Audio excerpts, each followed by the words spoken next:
কর্মকর্তাদের জন্য সেনা প্রধানের এমন বার্তা রাজনীতিতে কি প্রভাব ফেলবে, এসব বিষয়ে একজন সেনা কর্মকর্তার মতামত জানার চেষ্টা করেছি আমরা।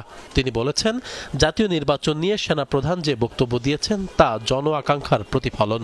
মানুষ চাচ্ছে নির্বাচন, সরকারও বলেছে নির্বাচন দিচ্ছে। উনি যেটা বলেছেন যে ডিসেম্বরের ভিতরে হওয়া উচিত, যেটা উনি আগেও বলেছেন, এবং ডিসেম্বরের ভিতরে হওয়াটাই এটাই বাঞ্ছনীয়।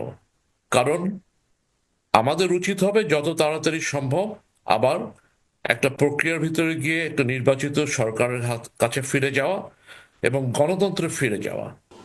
বন্দর করিডোর সহ অন্যান্য ইস্যুতেও সেনাপ্রধান যে কথা বলেছেন সেগুলোকে অত্যন্ত সঠিক অভিব্যক্তি বলেও মত এই বিশ্লেষকের।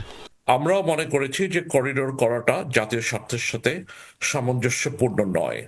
কাজে এখানে উনি যেটা বলেছেন এটা সঠিকভাবে বলেছেন। চট্টগ্রাম বন্দরের কথা এসছে, সেটা পরিপ্রেক্ষিতে উনি যেটা বলেছেন সেটাও সঠিকভাবে ব্যক্ত করেছেন যে এ ধরনের গুরুত্বপূর্ণ সিদ্ধান্ত নেওয়া উচিত হবে নির্বাচিত সরকারের মাধ্যমে।